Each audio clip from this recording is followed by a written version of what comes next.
lecture, we shall emphasize beginning the work of Pietro Belluschi, who is perhaps the most significant architect in Oregon after the old guard, as it were, and from the 1930s onward until he left Oregon to go to Cambridge as dean at MIT. But he then continued to work in architecture, associating himself with various other firms, some doing some rather interesting buildings in Oregon. We won't get to those today, but we will. And is a nationally known figure, a recipient of the gold medal of the American Institute of Architects. He came to Oregon after World War I. He was Italian origin and settled here and went into the office of A.E. Doyle. And A.E. Doyle died in middle life rather early, and Belluschi was apparently the principal designer up time that Doyle died, and then the office continued as A.E. Doyle and Associate, and then it was Pietro Belluschi, and that's the skeletal outline that we're going to talk about. Well, this is a lodge, the Proud Cap Inn on the left, which was actually designed about 1899 by Mr. Whidden of Whidden and Lewis. And it's certainly picking up the idea of making something rather stylish out of the tradition of log building. Doyle, who had worked for a time as a youth with Whidden and Lewis, Doyle did not have academic background, and he was responsible then for many designs. He was a good architect, and in this particular vein of rusticity in the middle teens of this century, he did, about 1916, this cottage near Connie for Harry Wentz. And Wentz was a teacher at the Portland Art School and kind of a philosopher too, and many of the people interested in the arts, architects and whatnot, including Belluschi, were influenced by Harry Wentz. And I believe I've been told lately that this house is still standing and that it is now owned by Pietro Belluschi. Another detail of it. It was not quite so rustic, but it has the kind of countryish atmosphere overlooking the sea that is to be later on one of the things that Belluschi combined in his domestic architecture. This is pretty early on, 1916, for that. We also know that there was this kind of gigantic rustic architecture, like the forestry building for the Lewis and Clark Exposition of 1905. And it said that that was the Whidden and Lewis office did it, but I believe Doyle was thought to have been the real creator of that particular building. Of course, it was anteceded by things like the buildings at Chicago Fair of '93. Now, that kind of rusticity became very popular in the national parks in the West.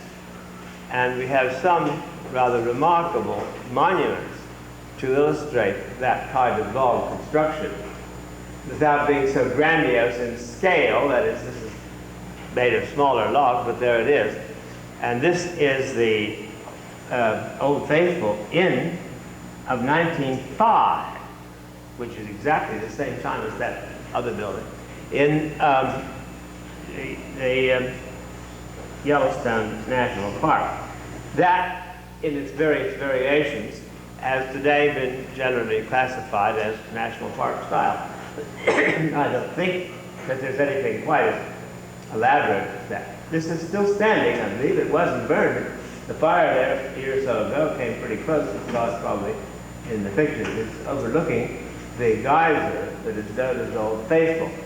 In the east, there was a tradition of this kind of rustic style in the Adirondack Mountains of New York. And I think it could lump them all together as a woodland style. In the Yosemite, the Ahwahnee Hotel is another example of this national park style, but these are very nice buildings.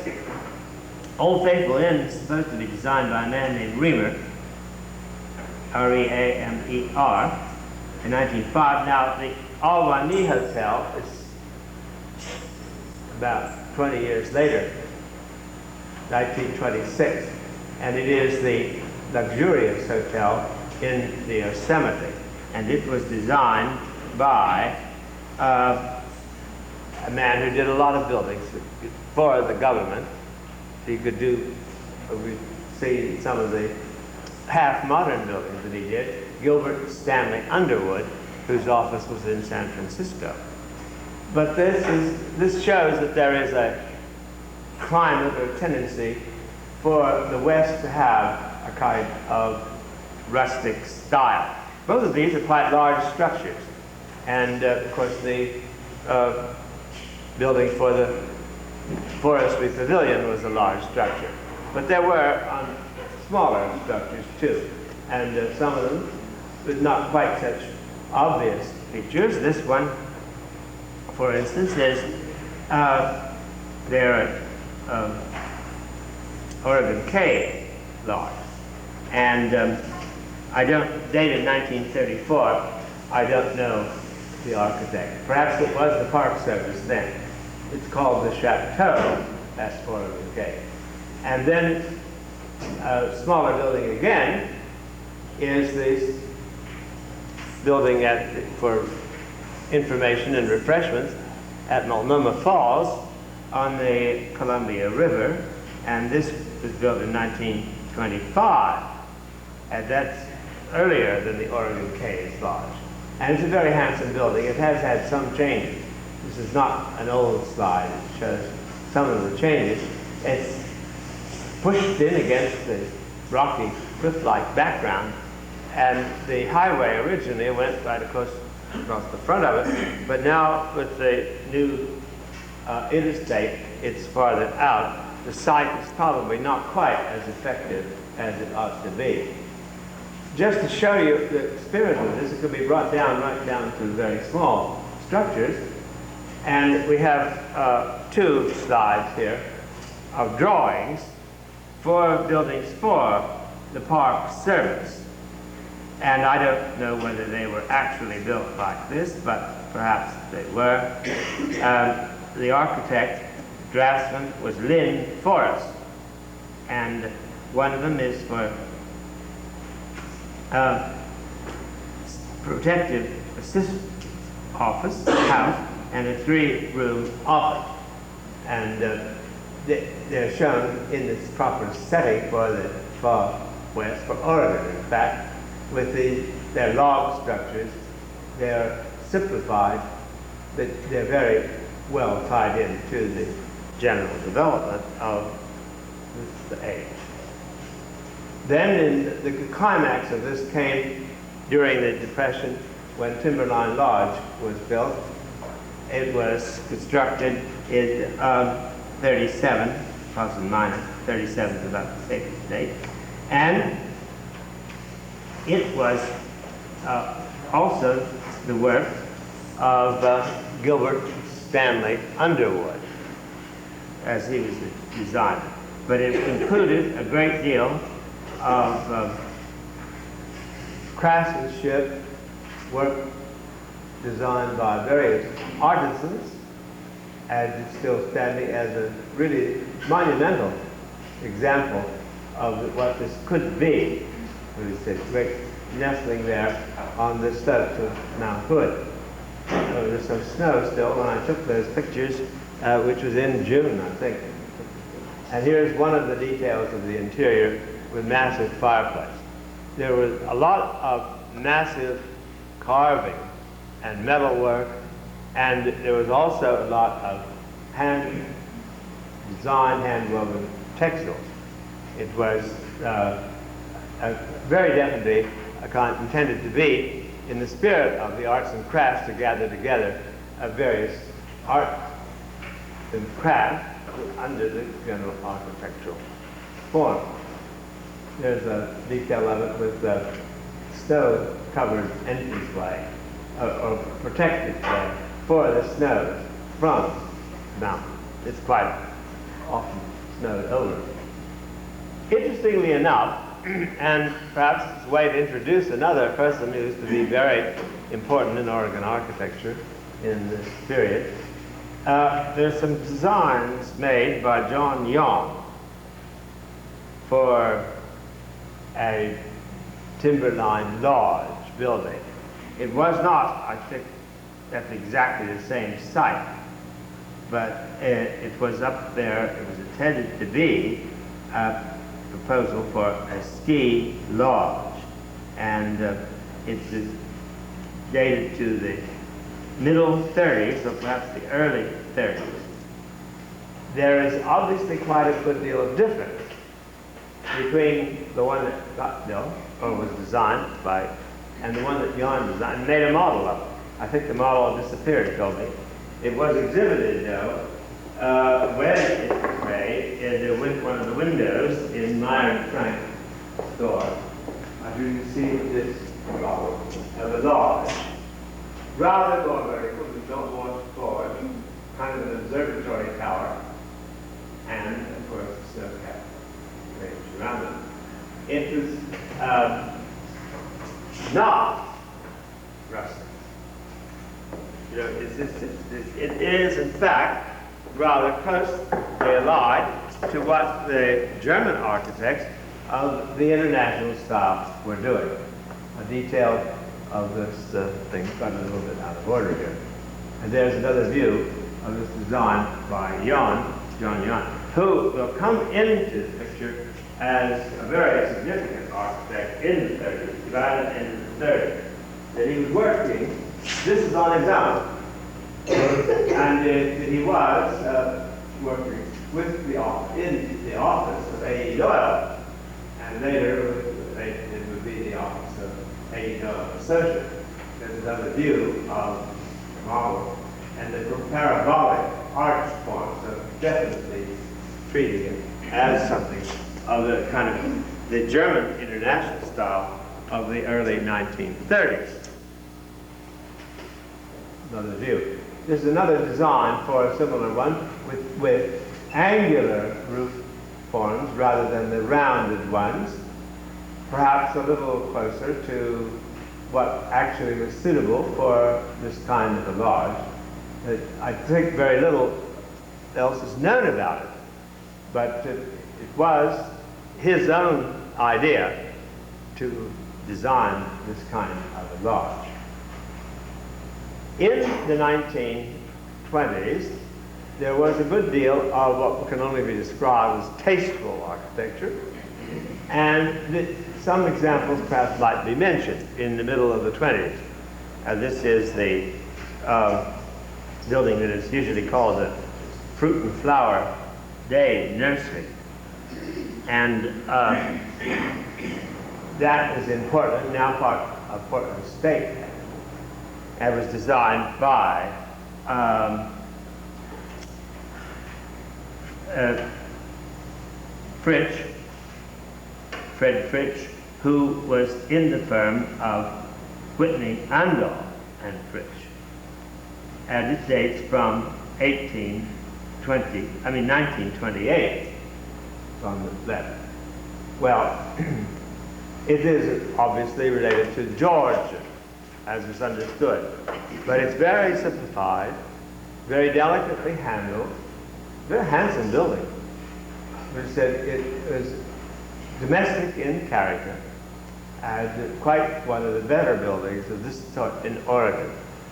The same firm, and Fritsch was certainly probably again the designer in principle, was the building that you see here on the right, which was designed in the firm of Sutton, Whitney, Fritsch, and Andal, and is the Masonic temple in Portland, standing on the park block, and with, again, classical form.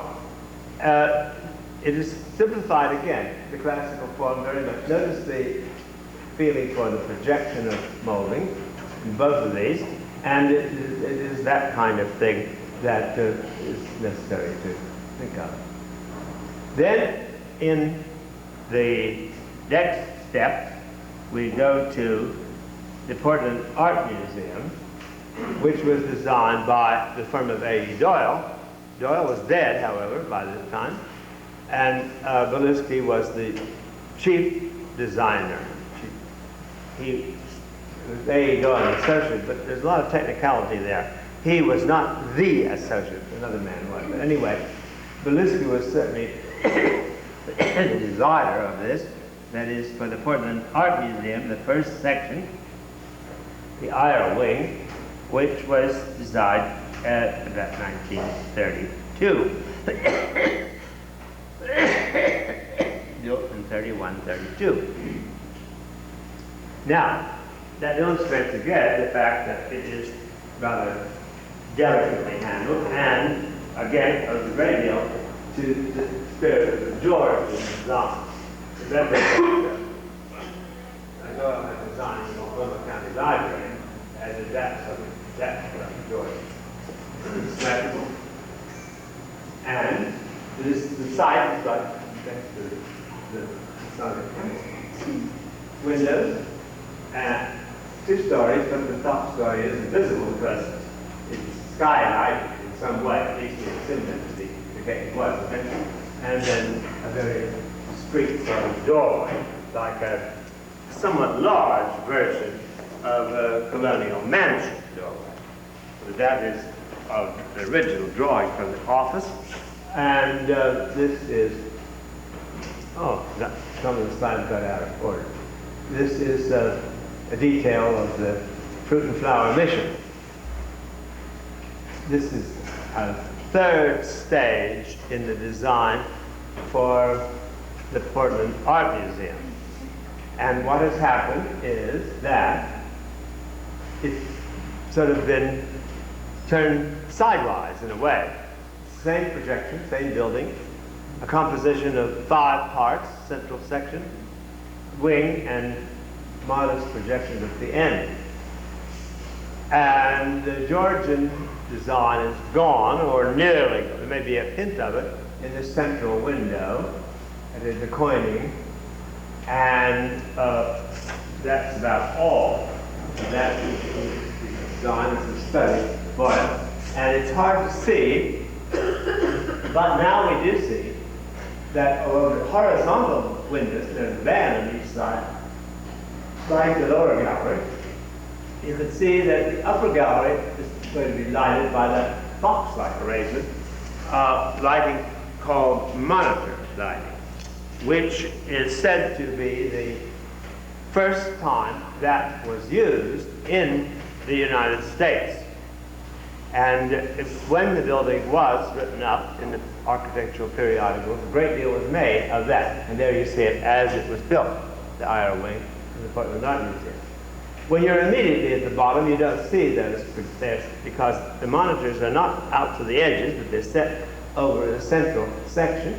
And there you see some more modifications taking place, simplifying the arrangement of the entrance, 3-part entrance, but without the round form that suggests the path. Add very nice moldings connecting the long range of windows. And there's a good deal of suggestion of a sort of modernistic treatment in iron grills and in other details. It's just exactly contemporary with the museum here on the campus, designed by Dean Lawrence and his company, 1931-32, and it's interesting to compare them because this one seems so much more traditional. I'm not sure that it really is any more traditional. And in fact, in some ways, it was equally modern. It was intended not to have any windows because the principal donor of the collections didn't think it was safe. And then in this case, instead of being sort of worked out from the Georgian, it's worked out from the sort of Lombard Romanesque. But then there already was some of that on the campus. That is quite here is the Portland Art Museum to show you the monitor lighting of the front wing. That is taken from the library floor of the Oregon Historical Society, which is just across the street. The monitors probably were invented for a museum gallery by Sir John Soane in his Dulwich Gallery of 1812 or so. That is 1811 to 14. And in South London, it has a fine collection of really great works of art. And this is lower wings, and the top of the monitor is like the principal gallery. And this lower section has a little alcove gallery. And it has something else that is like strips of pilasters without having pilasters.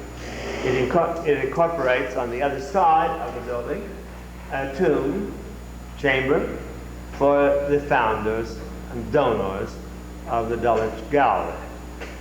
And it's really quite remarkable. And it's a typical London yellow brick, which isn't usually as pleasing as the red, but it is what was typical in the London area. This is South London in the 18-teens, and that's when this building was built.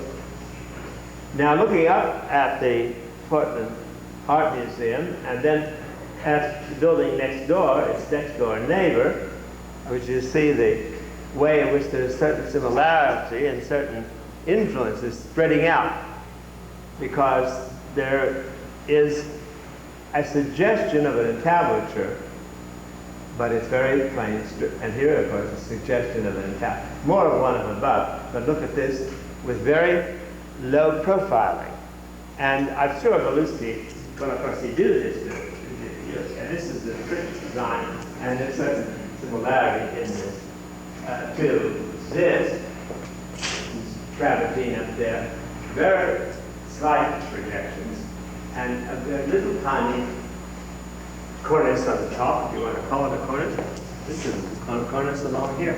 So they two harmonize together very well, as it is the fitting combination there for the beginning of the 30s. The plan of the building, the Portland Art Museum originally, we've seen here, and I'll show it to you for a couple of reasons, so don't have much time. The entranceway with 3 doors, the lobby, galleries, and smaller galleries at the end, and then a vertical circulation elevator and stair. And then beyond that, a large sculpture court, and a gallery extending back there, filling up the space of all of that street to the end of Roth. This has all been filled in since this built. But I want to show you this because of the character of the courtyard. There's that courtyard. This is the big sculpture court as it was installed. And of course, it's filled with plaster cast. They didn't have a great deal of monumental sculpture. And it's lighted for the sloping skylight control from the north to get the north light. And there are several things about it. The piers, which are clad in travertine with a little gap, and the wonderful sense of freshness about the whole design. In fact, that use of sculpture, plaster cast, for decorative, well, of course, in a museum, it's there to be studied. but to be used so effectively as a part of the architecture is rare. It happens, however, that very close in time to this is the famous High Point flats in London, where they used replicas of the caryatids of the erechtheum to support the porte-cochere roof. Looking from that the other way, you look out into another little courtyard, this time open to the sky, with a shelf edge partly covering it, but no open in the center to the sky. We're looking from this side, go right into this, and you can see there's a bench and part of the planet. I think it's that, but you can see it with this, again, it has thin, stick-like quality about it. This is the Lucian thing. And it's one of the major ones. They're looking out with certain Japanese influence. The Doyle was having matting on the floor, and a low bench-like platform for display of ornament. Well, this is not a very good slide. This is the Philip Joss house of 1941. And this is a detail of it. And so it is, I hope I got that slide right. And this is said again, the kind of portico that you see there. This should be, if I've got it in right, it should be the, you got this mixed up a bit. This should be the, I think I only brought in one Joss house. Yes. So then this other thing was the Seattle house, Myers house, which you see here, and it dates from 1941 also. It's got similar characteristics of detail. And by the way, the detail is somewhat like the house near Connie by A.E. Doyle. And on the left-hand side now is the Platt house, an exterior view, and there is a part of the portico of the Platt house. Again, sort of very light, delicate supports give it a feeling of sort of oriental character. And this is important. Now, this house is the Peter Kerr house at Gerhardt, and that is actually more remarkable in some ways. It dates from 1941. It's on the, at Gerhardt and on the coast, and it's perfectly adapted to a treeless beach site, as you can see, with very long, easily shaped roof. A little change in the height of the roof here and there make it, of course, very suggestive of the beach. And then with the use of natural tree trunk for support, isolated support, a hint of the Japanese that is influenced so many of these buildings. That is, this is the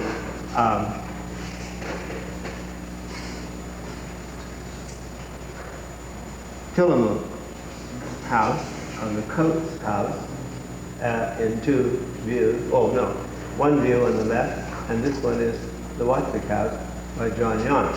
You see, they're close together in the spirit, though they were not necessarily the most amicable of friends at that moment. There's no question that they are now.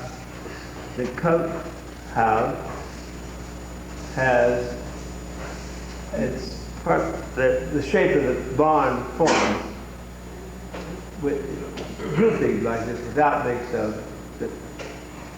steep as the barn, show where some of the influence comes from for this, which is to be considered, I think, Northwest regional architecture. This is the part of the Coates house, Tillamook, and then they have on the other side a view of a house on the north standing of the river, Fort Charles Sprague, 1948.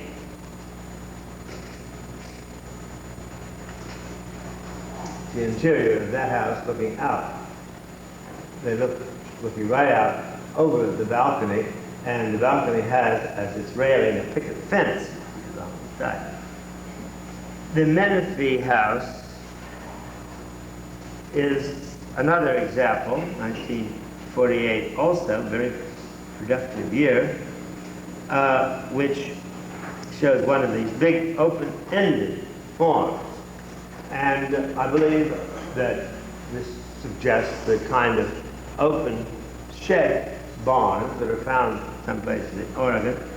This is one of those barn types near Medford, and there are a good many. This house, as I'm told, is burned. I never saw it, the Menifee house on the left. And then you see here a detail of the facade. Actually, one more house to think of to show you how adaptable Beluski was. This is in Central Oregon at Warm Springs, 1948, one of two houses for two brothers. Well, this is the Robert Wilson house, parallel somewhat to the cliff-like background, and you notice that undoubtedly the idea of the more prominent sloping roof was left behind when they moved into this drier climate. This is the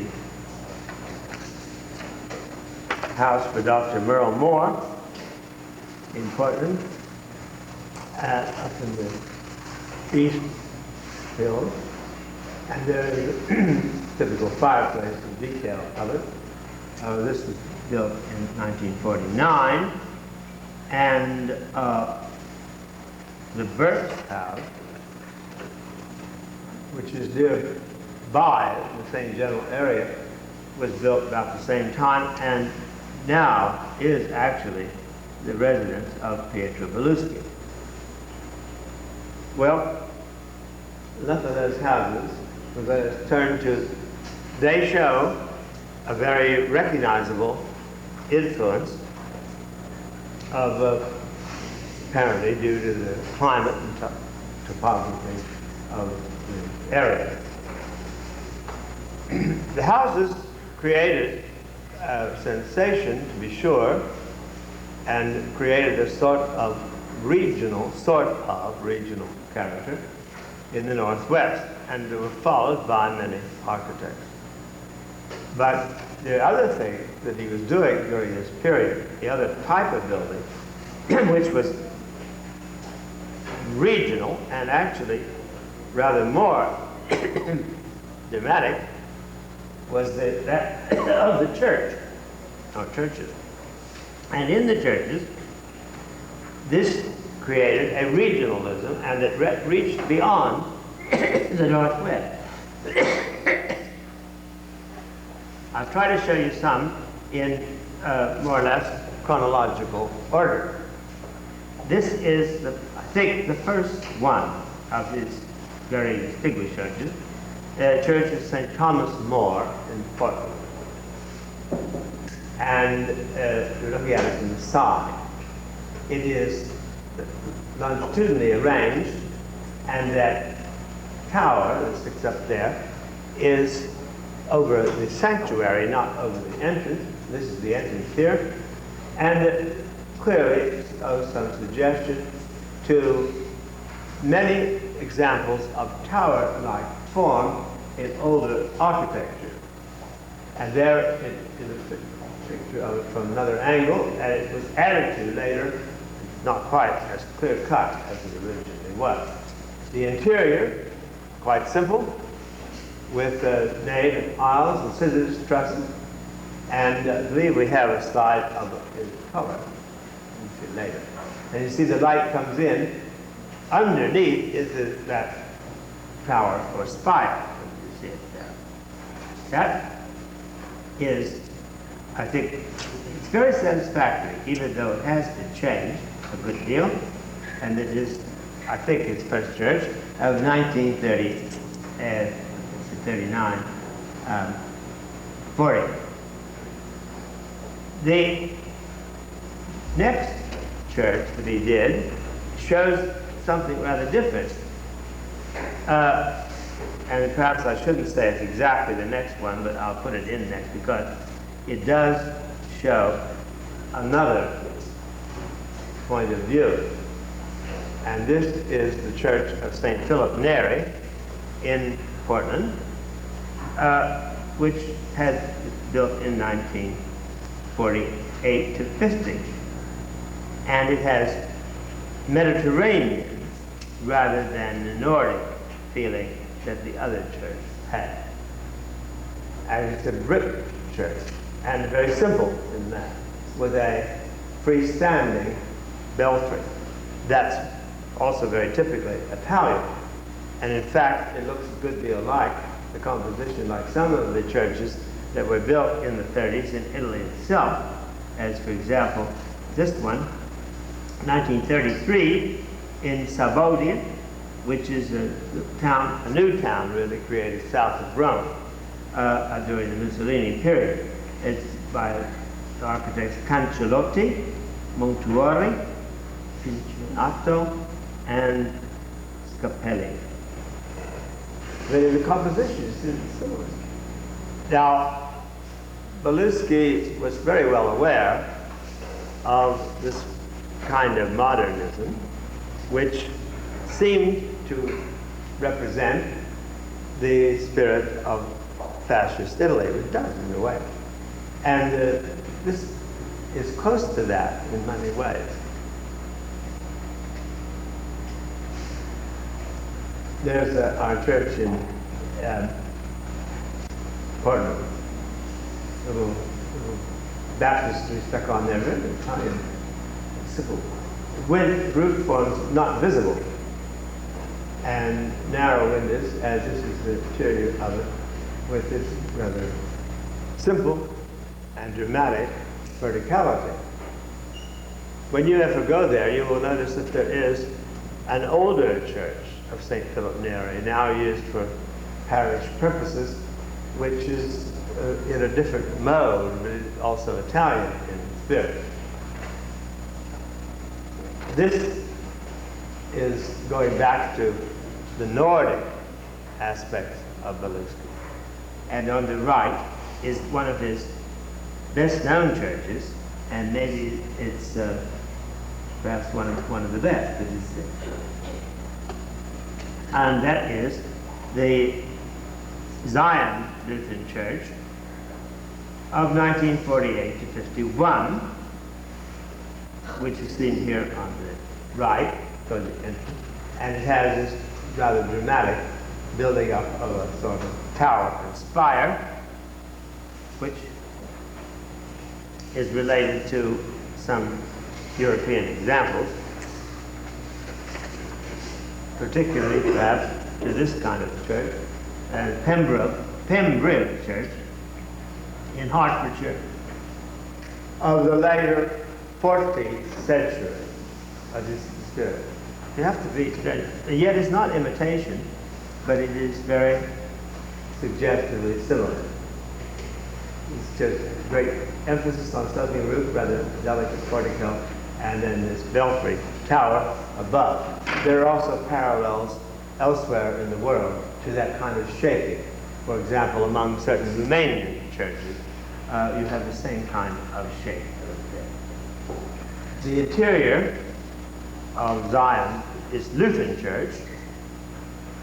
Up to this point, we've seen the Catholic churches. Zion is a Lutheran church, and he was to do a good many Lutheran churches.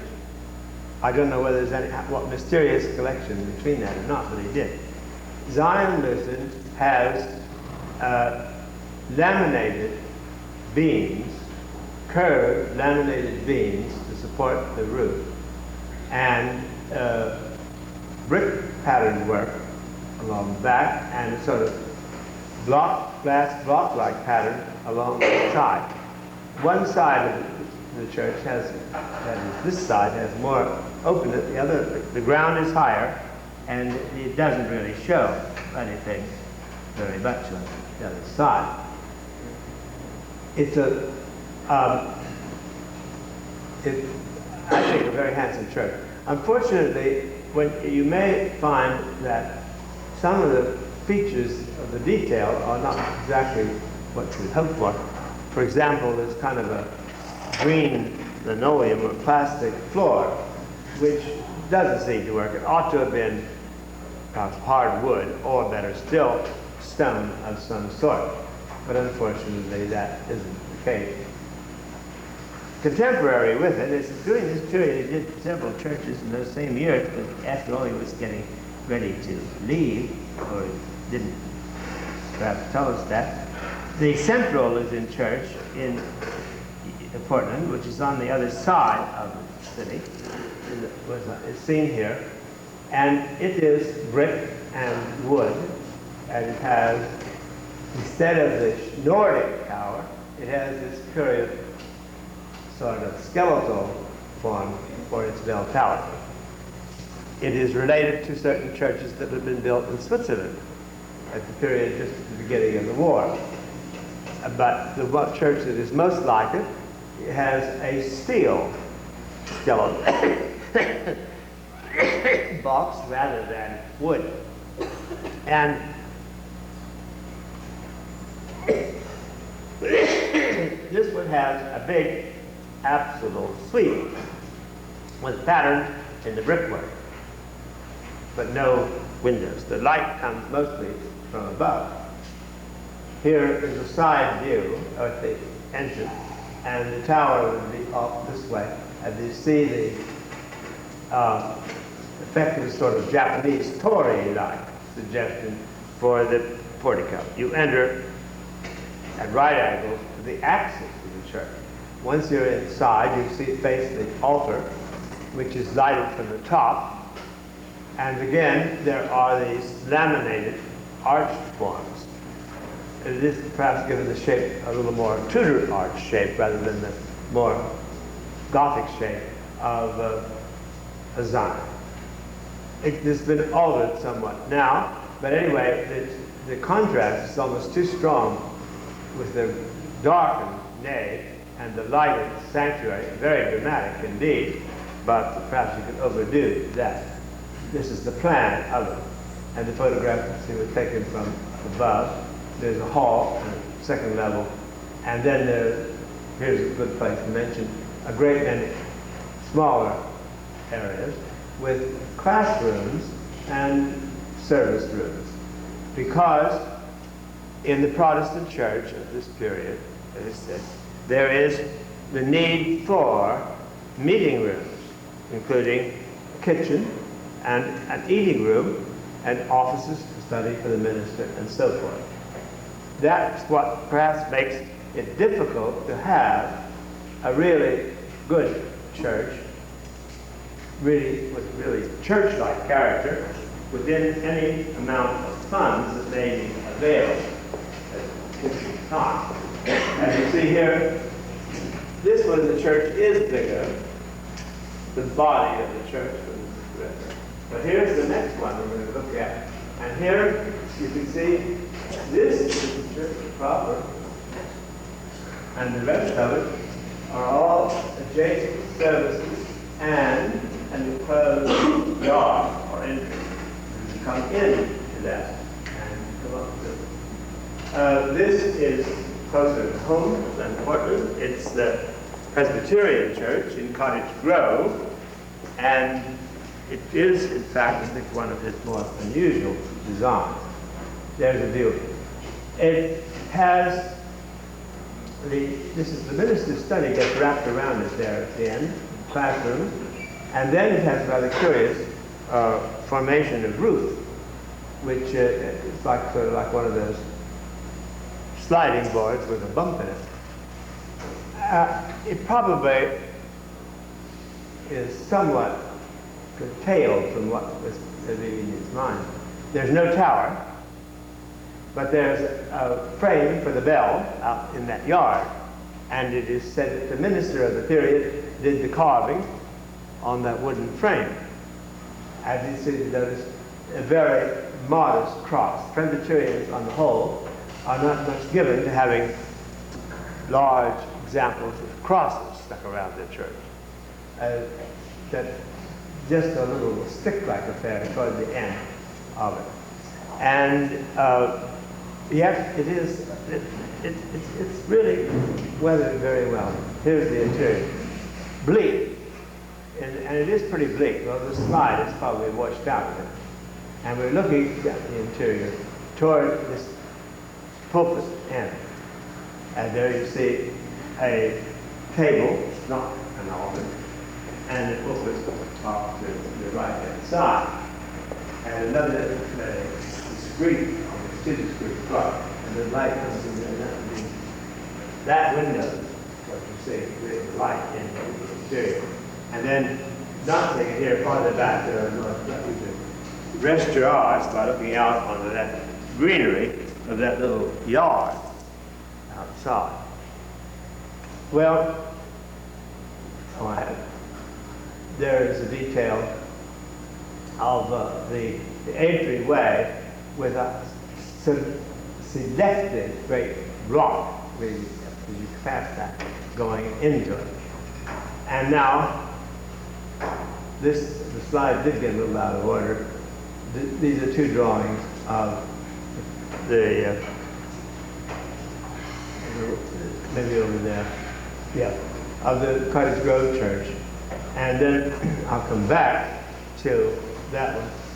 And there is the church that's closest hand of all. This is Central Lutheran Church in Eugene. And it was built from 1947 onward. It wasn't finished until 1954, and it was finished by the firm of Skidmore, Owens and Merrill, which is the firm that bought the practice of Belusky when he left to go to become dean at MIT. And this is almost the most austere in general math. It's simply a box, but it's connected with it because the little passageway is a church house. And it has that window faces to the north, and lets light come down into the sanctuary proper and to the altar. And of course, a Lutheran church may have an altar. A Presbyterian church should not. And textured brick there. It also has this laminated beams that we've seen in those Portland churches.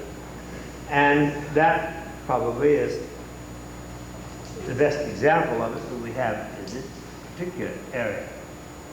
And I think that that's the last I'm going to show you. But as you know, there is quite a fine organ. There's an organ loft over the entranceway. I guess I didn't bring in, well, that was supposed to come before. There's an organ loft over the entrance, it was taken from it, and there's quite an elaborate organ, which has, oddly enough, a kind of pseudo-Baroque organ case.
Now, we looked the last couple times at the work of Pietro Belluschi, who probably has the greatest influence in Oregon architecture in the 20th century, especially in the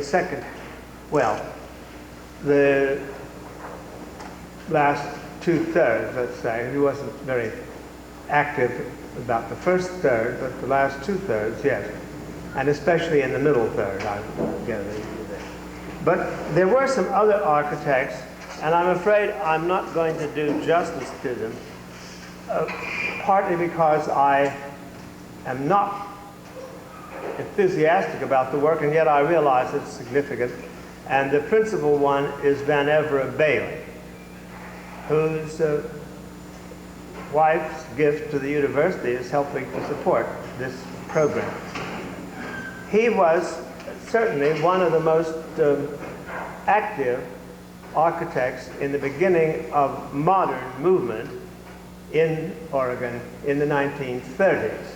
He was in some way a sort of protege of Richard Neutra, and he sort of enters the picture when he works with Neutra. Neutra didn't design very many things in Oregon, but a few, and when Van Bailey was responsible for carrying out, seeing the execution of the Neutra design. Neutra himself presents, in my mind, a puzzle.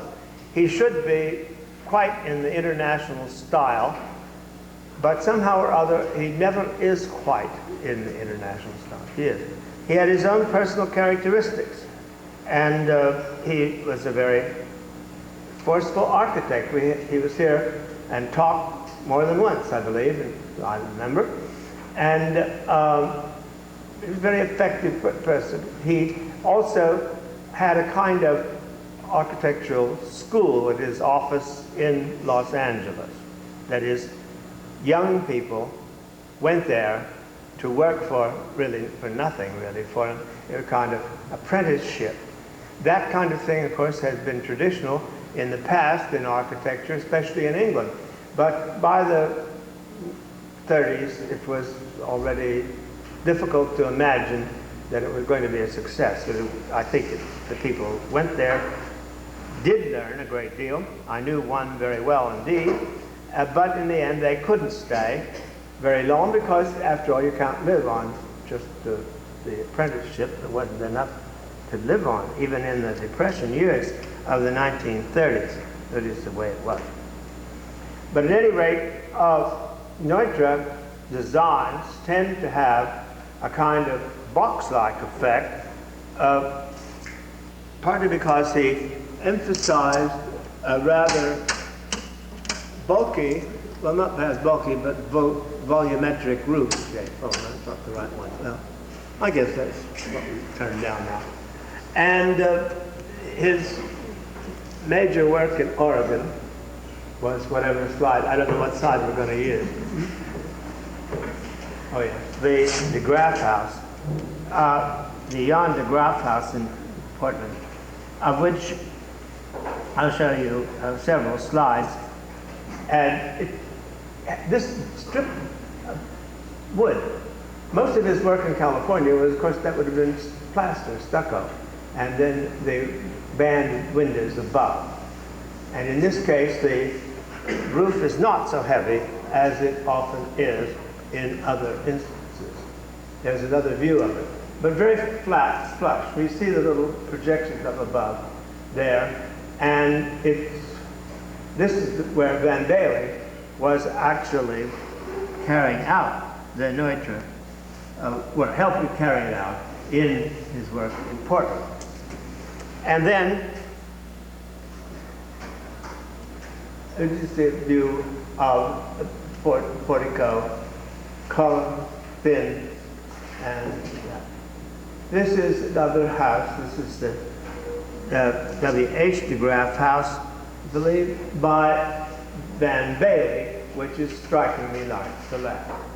As you see, this black and white photograph, which was a magazine illustration, that kind of thing, that is very much the Neutra box-like effect, the sort of lid-like effect of his houses. This is his own houses in Southern California. And then, of course, the extreme contrast of the steel pipe column with apparently the volume of weight above is I really must say I'm not terribly enthusiastic about it, but I'll show you these, and you can probably go back through the magazines if you want to and look it up for yourself. He did quite a few houses, Van Bailey, and some of them are in Lake Oswego, like this one. And there's a little bit more the wood treatment, which he later developed to a degree that is different, with the heavy character of banded wood. And it's not quite so Neutra-like. This is Grace Hobbs' house in Lake Oswego, and that's an interior of it, with a considerable amount of built-in cabinets and cases. That was true of Neutra as well. I probably should have brought in Neutra work to show you what we could see there. This is another one. This is the Felton's house in Portland by Van Bailey. What is it? The heavy band, they're not heavy really, they're sort of balloon-like effect, and then the continuous strut or window which mark the character of the work. This one is the Carter House in Lake Oswego, and they're all about 1939-40. And at that point, we're just getting to get the modern houses in Oregon. That chimney piece and open spacing. And it does still one more. And this I show particularly because it's so typically dated. This house is the Edwin Badgley house of 1939. And this stair leading up, an open stairway, but the use of glass block was sometimes carried to excess in the later 30s. And there it is, the glass block for the wall on the side. And then very much dated is that, well, it's supposed to be a railing, I suppose, a balustrade or banister of those curved strips along the side. This is the Clifton House in Portland of 1940. And again, the same, by Van Bailey, the same general characteristic, which is the detail of the entrance way and a view looking out with the strip window. Now, a number of his houses have quite a lot of stick-like construction underneath them. And the last, I don't have any slides. I went to see one or two of them at one time, but I don't seem to have any pictures of them, and we don't have them in the library either. So they look like, you know, sort of haystacks underneath, properly rough. He was, in fact, given to a certain amount of rusticity in his houses, quite unlike, let's say, what you've seen in Beluski and what you will see in John Yon. And in that respect, he perhaps qualified as a shaggy dog architect. When Henry Russell Hitchcock was here one time, I went with him, and we went around in Portland, and we called on Van Bailey, who was lying in bed with a sore throat, all wrapped up in woolly things, and it really did correspond to the personality of a shaggy dog.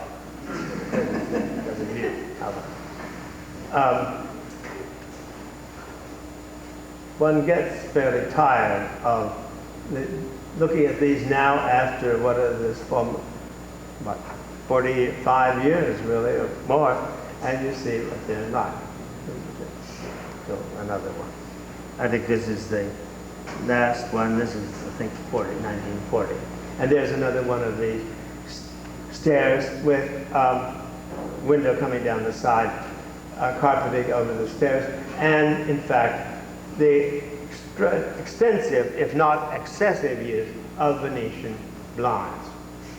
Well, about that time, in 1939-40 to 41, there was another architect who died soon afterwards and consequently had a very short career, and that was Sheldon Brumbaugh, who's worked out of Klamath Falls, which it's the only place really where there was a sort of secondary center, and he was the center of the modern movement. And this was his own house here in 1941, which was a remodeled schoolhouse, if I recall correctly.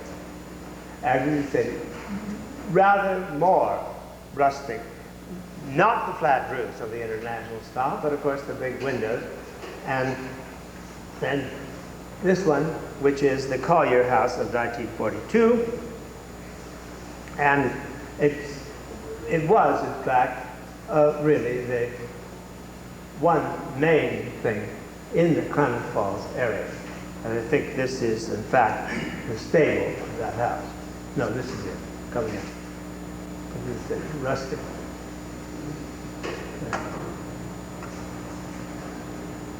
There. That's the stable.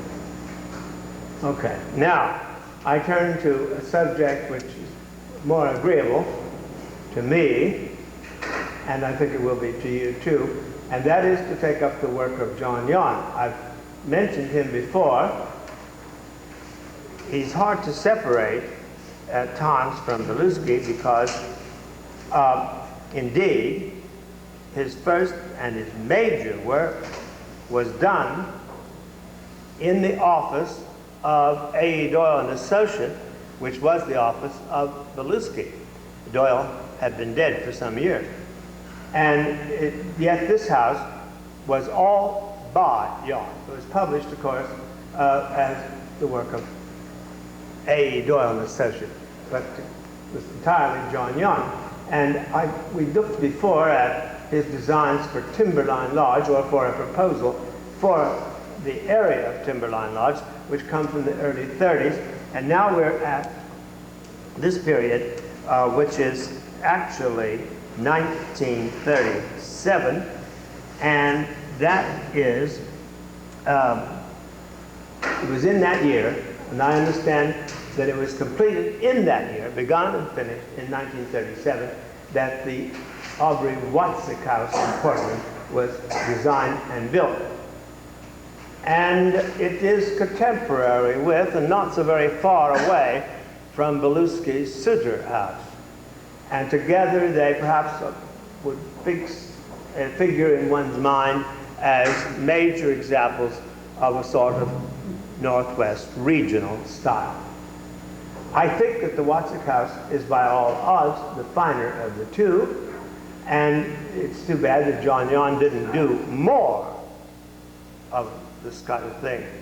He was a man of independent means, and he did not choose to follow the usual regulations of architectural practice, and so he was, designing things independently and without the benefit, as it were, of the backing of the American Institute of Architects and so on. That's an old story. Later on, they finally recognized him as such an important designer and gave him an honorary fellowship. The Watzik House has a remarkable site with a commanding view to the north and northeast, and it's entered from a driveway which leads up to a kind of quiet, closed area. And it looks very, looking at both these, there's a garage to the right, and then you see a little sort of porch, and you go in there, pass through the porch and past that, and as you can see, there are things growing inside that, so that you're going to go into a courtyard. This is the plan of it. And the plan shows the layout. The courtyard is off there to the left of the photograph. This is what we've been looking at. And at the wall right there, and then to the right. And then this is a service wing, the kitchen, dining room, and study, library, living room, and the main bedroom wing over here. And the courtyard will have planting and tank of water. And the planting, although I don't particularly admire the style of drawing, but it is effective. This looks out into what was intended to be left as natural woodland from the dining room. Here is looking out towards the view, and these are arrows suggesting the view out from this, and there is a sort of broad grassy terrace. Along this side, you can go down and come up along the walkway there, and then enter the house and get into the courtyard and into the main area. The living room is here and has windows, and shorter bay windows sort there on that side, looking into the court. Every part about it was carefully designed, and John Yon is a very knowledgeable person about the plant material of the region, and consequently it is in fact a masterpiece of landscaping as well as architecture.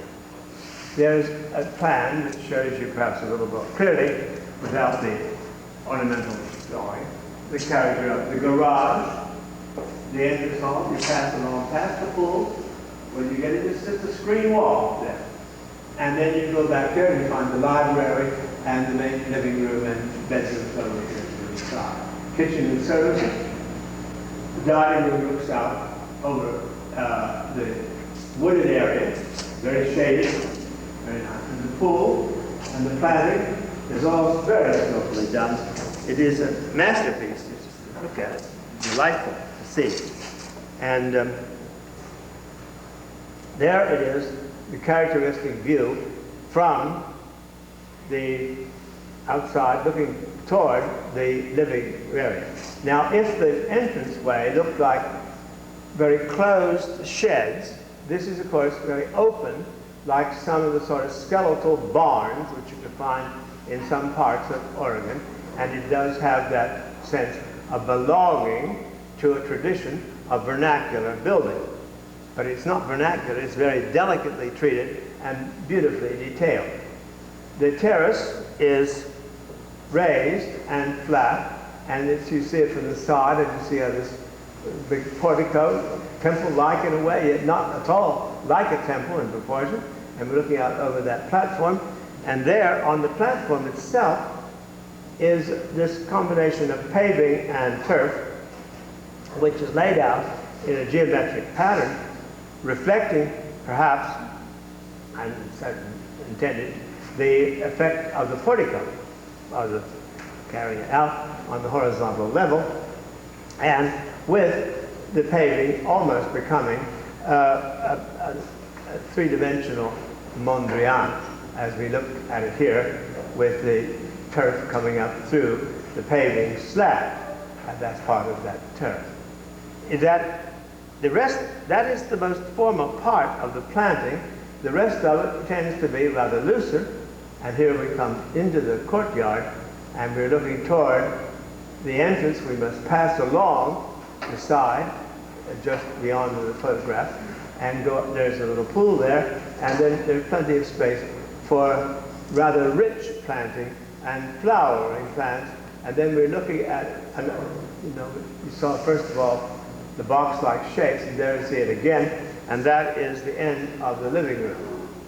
We're looking along the cross toward where we walk along in that pathway, and then you see the stone piers, and then another sort of Chinese-looking railing to keep you from stepping off into the pool. Another view, different times, different flowers, and you go up the logs in, and it truly is, in fact, a remarkable experience. We're looking back at that. Looking along, this is the other access from the outside, although it is not a public approach. But as you come down from that bedroom wing, you see a series of steps, come down over the turf area, and then go down, and flowering plants on the sides. Here, another view with spring flowering magnolia in the courtyard in the entrance to it. And this is the view of the side, looking back a lot, where we've just looked at that step area leading down from the main level of the house to the outside, to the ground. Another view of the corner of it. That yellow stuff is an awning, because apparently the sun is too bright there. That is covering the window, which you see on the left of this side, and this is the main living room. And here is this sort of modular construction, which seems to repeat the arrangement of the porch. It's all paneled, and there's a raw, ample, but very simple fireplace with no monumental mantelpiece over it. Some of the furniture may have been John Yon's design, but some of it was not. And the furniture, this is a photograph when it was new, and he later improved the furniture by adding more period pieces to it. He is a collector of all kinds of wonderful things, and some of that is now gotten into the Watson house, which, by the way, he owns and he acquired. This is a view looking from the living room, you see, across that little bit of entrance, across the seat, and looking toward the bay window, which opens into the courtyard. Now, remember, that was all 1937. In 1948 or so, I beg your pardon, in about 1939, he did this house, which is his own house, was built originally the Jurgensen house. Difficult to photograph from this view. It's approached by a walkway which leads up, again, with very little tampering with the landscape. We're going up the entranceway to get to the entrance of the house. And then, if we go around the house, we get to see what it's like on the other side. And there you can see some of it. It is a simple shape of one step, and it is one of the designs, one of the first, in which he extensively used plywood panels. He was the first really to show that what they could do, aside from just being something to cover the surface and be covered up themselves, what they could do for the appearance and the character of the building. As I say, this has been his own residence for many years, but he does own the Watson house now too. And that is looking toward the corner where there's a living room, and then beyond that there is sort of a kitchen, dining area. Going back to the entrance, you see it, you come along up this grade, and there is a parking space to the left, and then as you get to the top, you turn to go in to the house.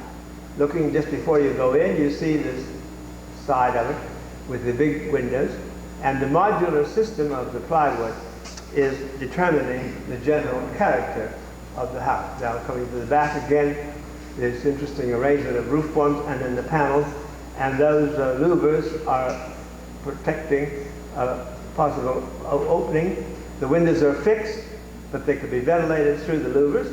You see, raise it up, and that's really the dining area there, where you see that. And here, coming along, this is the bedroom section coming out here at right angles to that, the main body, which is back there. This is an interior, as it was when it was, well, not when it was new, but later. And he has a fireplace. That's the window wall we saw. This looks out into the woods, to the entrance, the passage, and the other side looks through those windows into the sort of little park-like area. This is very typical of his interior design, and it comes just soon after the Watson house, very much like it. Looking at it, you see, the furniture is not necessarily all contemporary with the house, but some of it is old and antique, and he has a lot of Oriental furniture and designs. So, that is what you see. Now, This one is a design for, it is a house that he designed about that same time, about 40, and it's in Eureka, California, and it's similar to his own house. You see another detail of it.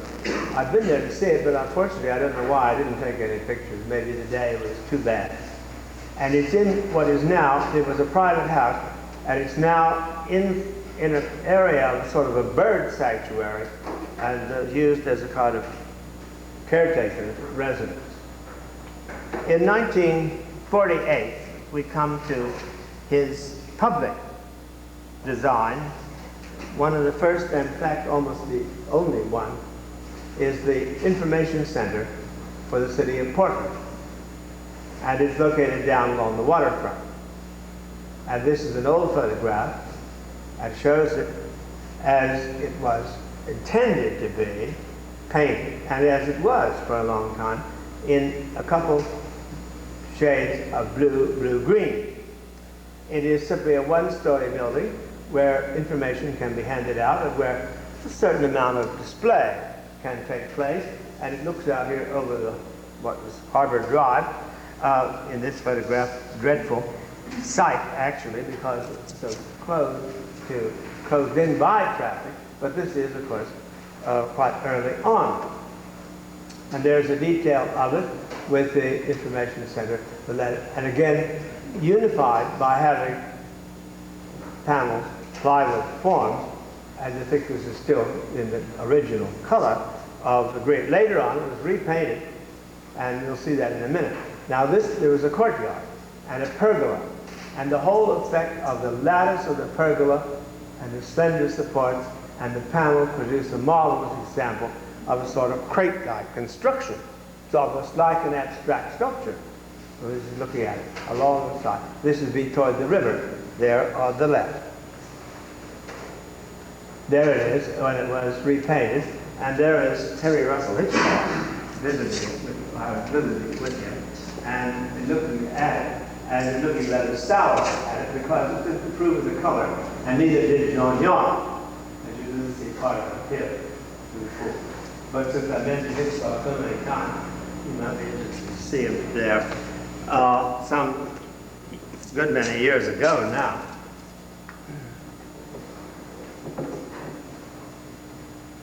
And there's another view of it with its original green color, and there with its cream color. It's hard to know why people do those things, and especially as the architect was available, but and he didn't approve, but what can you do? It's sitting, and as you see, it's kind of like a rather insipid pudding in color now. This is another view. And alas, it looks as though it were lost in the desert. And indeed it practically is. The whole of the site is a mess about. And that the poor little building is sort of floating there. Miss Farr tells me it's a restaurant now. I didn't know that. And I don't know that I should go to try it. But anyway, that is the view of it. An older view with the blue color. He did a few sort of speculative or semi-speculative buildings. This is one that was done about 48 also, a realty office in Portland. And this, you see, similar to his own house, or rather we should call it the Jorgensen house. And it unfortunately has a rather awkward picture window overlooking the outside. But let's show you that. Now, the next houses, 49 to 52 or 3, are the major focus of his work there at the end of the 40s, the early 50s. This is the Van Buren House on Council Crest of 1949 to 50. And it is somewhat different from the others, having considerable use of brick. And yet again, this overhanging sort of barn-like character of the second floor is typical of the influence toward the vernacular architecture. And the panel, again, to suggest the panel of the plywood, basically. The Swan House of 1951 is rather more rustic or vernacular. And you're looking along the side. It's a low building, and it follows down along a slope, having stepped down. And there it is on the other side, where there's a little terrace, and then it goes down again. And a very interesting play of roof point. And that is John Yon on the right with Henry Russell standing there when we were looking at this house in the 50s. I think it was 54. Anyway, there it is. This is a sort of board and batten construction, and very much more rustic and barn-like perhaps than any of the others. The view looking along it from below, with a little delicate portico supporting the overhang of the roof. But at the very same time, he did this house, which is the Shaw House of 1951, and he consciously tried to get away from the somewhat barn-like vernacular character that had appeared in the others. And this one is very much he thought of as a pavilion somewhat in the idea of a French pavillon. By the way, some of you, I know, need to look up how you spell pavilion. For a lot of times it was misspelled. I couldn't correct. Pavilion is spelled one way in English, and pavillon is spelled another way in French. And you don't really want to mix them up. Well, anyway, this house was designed to be more formal. And it looks as though it were almost symmetrical. It isn't really quite symmetrical, but it is approaching that. It just isn't a complete symmetrical volume. And there is the terrace close to it, and the rhythmic opening, and has a hip roof, not a gabled roof, and it has actually quite a distinguished cornice running around it, which is what he wanted to get the effect. And at two levels, this cornice projects and gives you something of the character, perhaps, hinting at the character of the elegance and refinement that characterized the 18th century in France. What is the very double? Well, that's it. There's a garage. As you see, it just this lower level doesn't completely go around it. Perhaps it just didn't want to make it too obviously symmetrical. Finally, I'm going to end with just one design which was never built, but of which he made a model, and which we had a couple of slides of. And this is for a house to be built in Central America. I don't know which country. I think it may have been Costa Rica, but I'm not really sure. And in which he used, again, a sort of pavilion-like element, but with tile roof and stucco, more appropriate to Central America than the things that we have seen. And I think this is another view of the model, of the entrance. And I must say that the oval window opening out onto that deck or terrace is typical of this phase of his architecture, which comes practically up to the end. It was done about 53, this design, and he was not very active after that, but he was very active in preserving things, including a property that he owns on the Oregon coast and property on the Columbia River opposite Multnomah Falls, where he proposed at one time, I don't think he'll ever do it now, to build a house. And he has a kind of bunker in which you can actually live, but below ground, so it doesn't have any architecture sticking up above it. But beyond doubt, his architecture is, in fact, I think the most unusual, even though not the most extensive, of the work of these years, from the late 30s to the middle 50s, that we have in Oregon. And that's the end.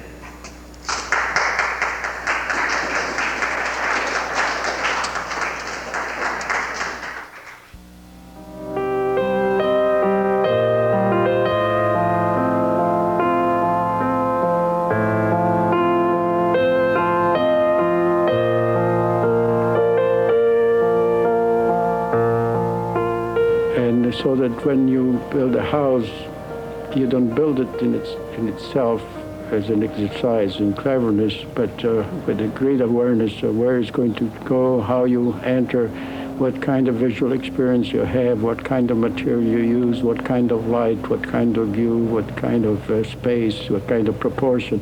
Those are the essential things. Once you understand that, the whole thing explains itself. So the greatest influence has been knowing what is to compose from element, which are natural element, into called architecture.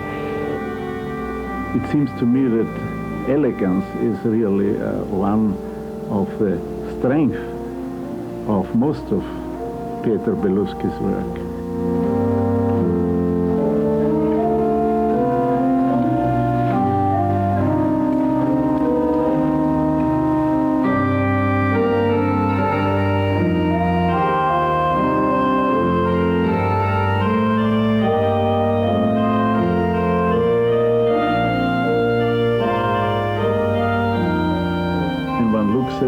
This church, it isn't decorated, in quotation marks, in the sense of various elements added that are not essential or derived from the essential properties of wood. It really gets to the, if I may say so, woodiness of wood very much. The screens, for example, are made up from the most basic wood elements, from sticks, but again, in a pattern that's very carefully proportioned, and so it becomes rich. The timber truss of the roof, it is designed in such a way that it becomes in itself something of an ornament. It modulates the space. And even the way the church pews are designed, they are so simple, but they are not simplistic. There's something to them that gives a certain dignity. You see. The interior holds together so well because it is unified by the material, therefore the color, the texture, and all this very much in a human scale. And wood being a material that is close to the human being, which one likes to touch and likes to smell even, that all works together.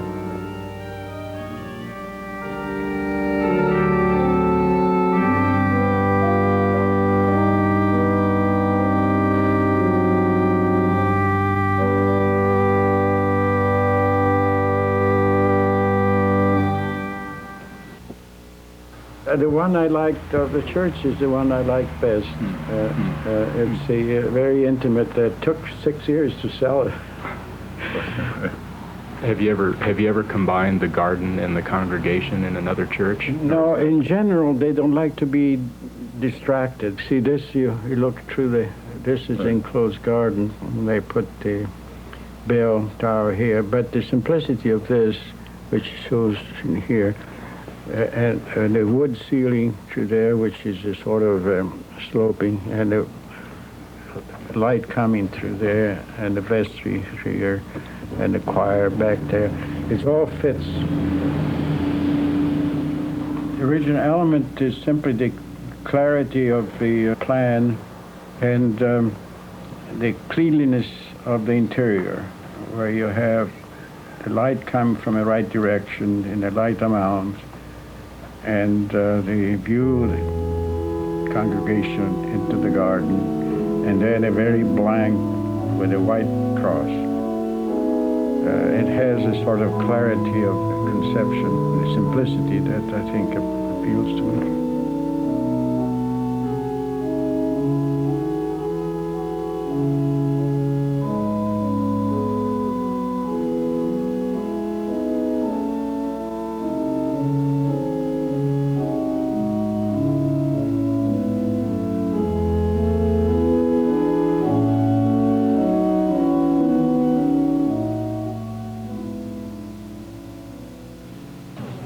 But you were influenced by some Indian architecture then? Oh yeah, yeah.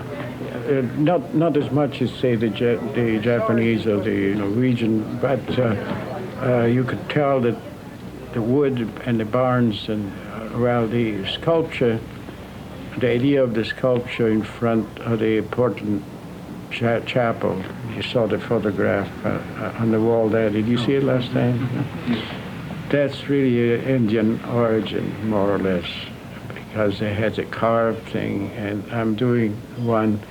The church I'm doing now had a big post and a carved, more the Norwegian thing, but a way of making ornament out of wood, particularly cedar.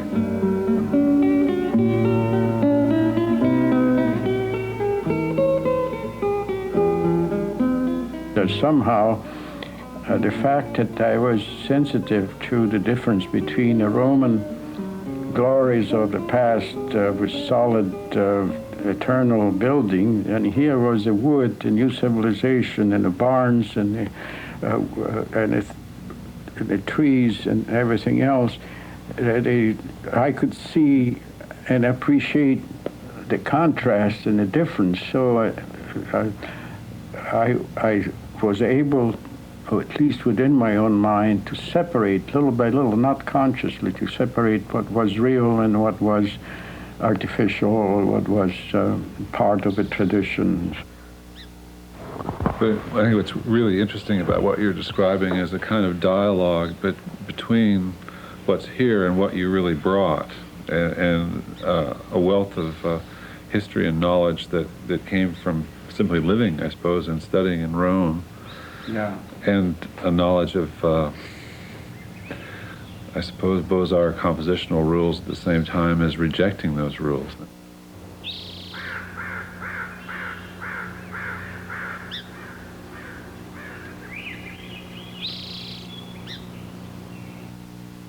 The Art Museum is a fairly traditional building and fairly, in a sense, traditional use of materials, but yet he, of course, plays with that material, distorts that material in ways which he describes. For instance, he picks bricks of a particular kind, and then he flips them, he inverts them, uses the outside on the inside and vice versa in order to get particular effects with light.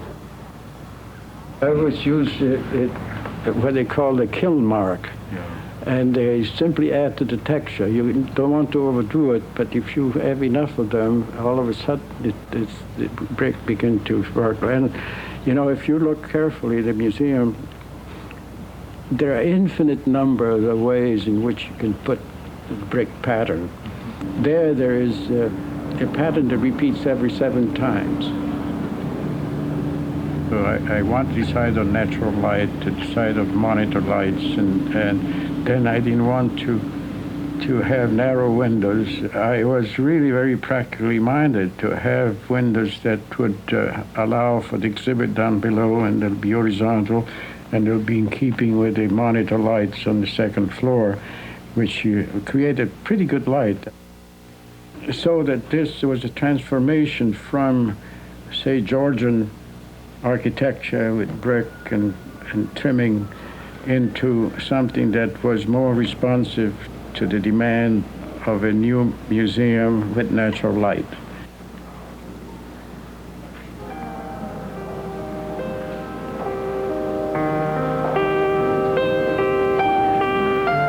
In a sense, this, just like the work of Mies, fundamentally belongs to the family of the Parthenon. It is the tectonics of the rectangular frame, of uprights and lintels. But of course, taking full advantage of the new technological possibility, and as one says, celebrating that, to make a frame that can be so thin that it gives the extreme elegance that comes from dematerialization.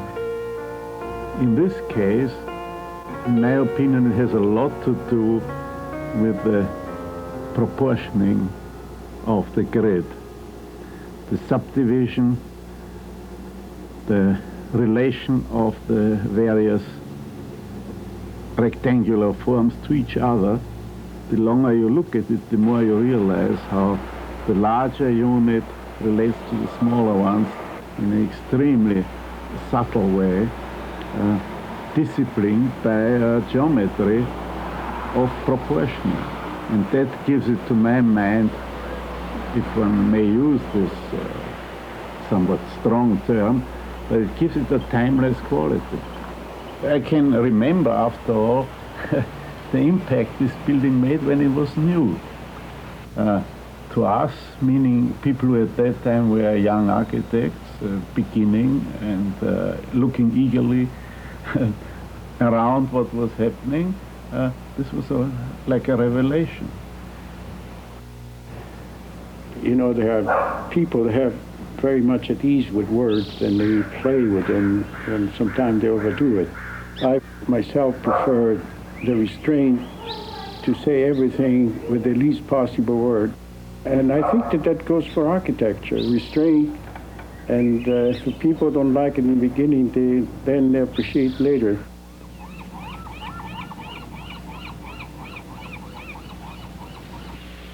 The house was ostensibly designed by Mr. Doyle, but Mr. Wentz really had to say. Strange enough, he was not an intellectual. He wasn't very eloquent, you know, sparkling, gave him great thing. But little by little introduced you to see what color, what form would go with other form.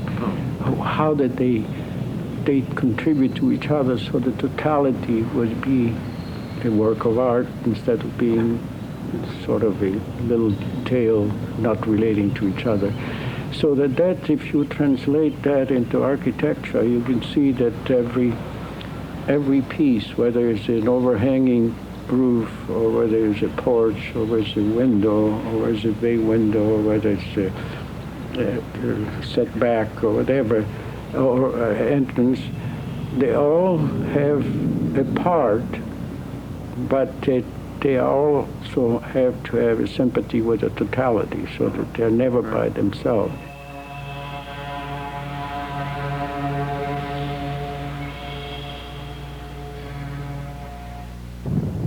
But there's this flow, like a river on the banks, flow of taste and fashion and understanding and interpretation and philosophies. It's just through history, almost. And you have to overcome some set ideas which become the taste of a certain generation in order to free yourself and have new, unique visions of what architecture is.